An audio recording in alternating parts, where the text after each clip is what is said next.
Welcome to Rambam in Depth.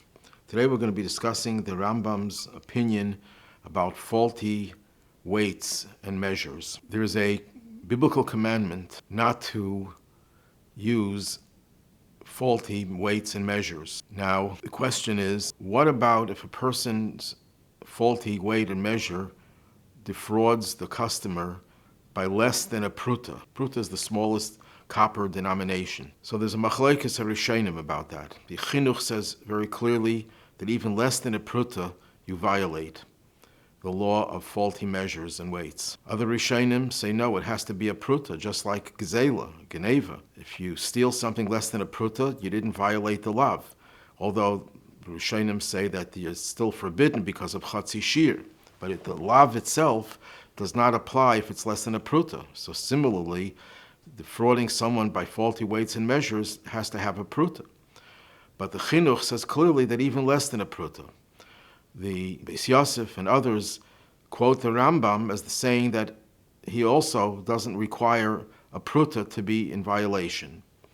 The Minchas Chinuch strangely says there is no such Rambam, but if we look in the Rambam, Perek Ches, Hilchas Geneva, halacha Zayin, the Rambam says over there, "Ein tiniest and mishkalis b'melach kadesh yifchasu." You can't dip the weights in salt so they should decrease. You shouldn't heat measure of liquid when you're measuring because that will decrease the size of the measure. Even if it's a very tiny measure, any amount, because the Torah was careful and admonished us about the correct measures, even the slightest amount. Shenemar, as it says, misura. One of the measures that the Torah says you shouldn't be used faulty is a misura. What is a misura? It's a very small measurement, 1/33 of a lug, a very tiny amount.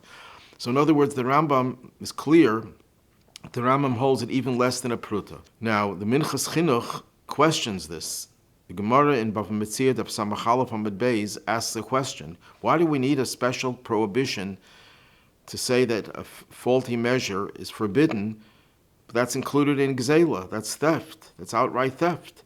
If you give the wrong measure, you're stealing. And the Gemara answers, it's to tell you that not only are you not allowed to use those measures, but you're not allowed to make those measures. The actual making of the measure and keeping that measure is also forbidden. So the Minchas Chinuch says, if the Rambam holds, if we hold that even less than a Prutah, the lav applies, then the Gemara could have answered, the reason why we need a pasuk is to tell you even less than a Prutah. Gzela is only a Prutah. If it's not gzela, then it's even less than a Prutah. So why doesn't the Gemara give that answer? Why does it give a different answer? That proves that the din of faulty measures is no different from gzela in this respect, that only a shava Prutah. Now, to answer the Minchas Chinuch's question, one could answer it based on what the Rebbe says in Likutei Sichos Chelik Chav Zayin.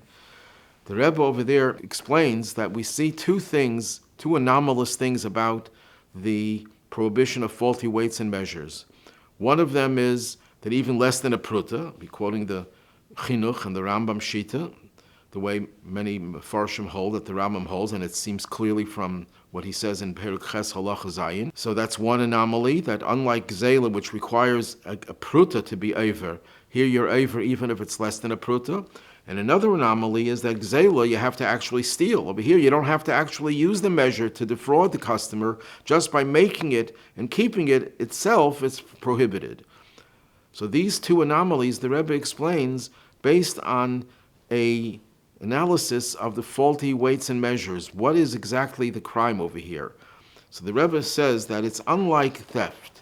He says by theft, geneva, ainoah, when you overcharge, the ganav, the thief, has only one desire. He's doing something through which he takes someone else's money. But when you're dealing with midas and mishkales, measures and weights, there are two contradictory gestures over here. The very fact itself that he's measuring and weighing for his customer, that's an expression that he's considering his customer's needs. He's doing something that is an act of measuring to determine that he's giving the right weight and measure. And he's showing that he's trying not to defraud his fellow. And simultaneously, and paradoxically, he's doing it in a defective way, that the act of measuring should lead to the theft of his fellow's money.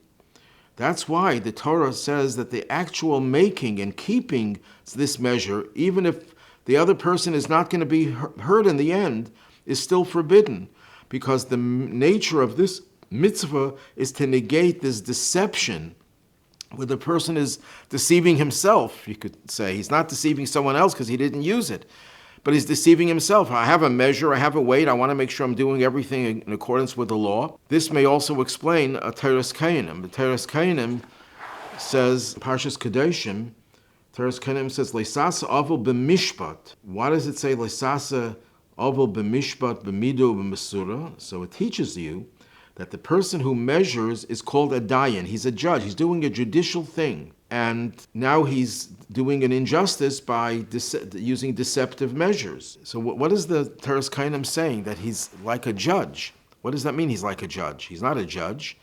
But it could be the Teres Kainim means to say that just like a judge is someone there to determine what's right and what's wrong, the same thing, by having a measure, that itself means that the person is doing a judicial act. I'm doing something to maintain justice and righteousness. And then he does just the opposite. It's a defective measure, a defective weight. So that could be the explanation of the Teres Kainim as well. With this, we can understand why just making the measure is forbidden. You don't even have to use it in a defrauding way, because the actual making is the crime. It's the deception involved. It's the contradiction that the person is creating, a contradiction of being just and being unjust at the same time. And that's why it doesn't make a difference if it's a Prutah or less than a Prutah, because it's not about how much the other person is losing, which is why a gneva less than a Prutah is not allowed, because the person is meichel, he doesn't care about less than a Prutah, but you're still doing something deceptive.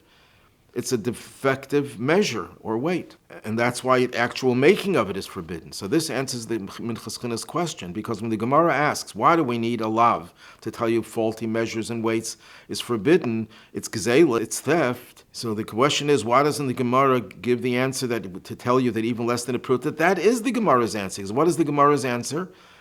That here the prohibition is even the actual making of the weight. What does that tell you? That the prohibition here is not because you defrauded someone, you stole something from someone.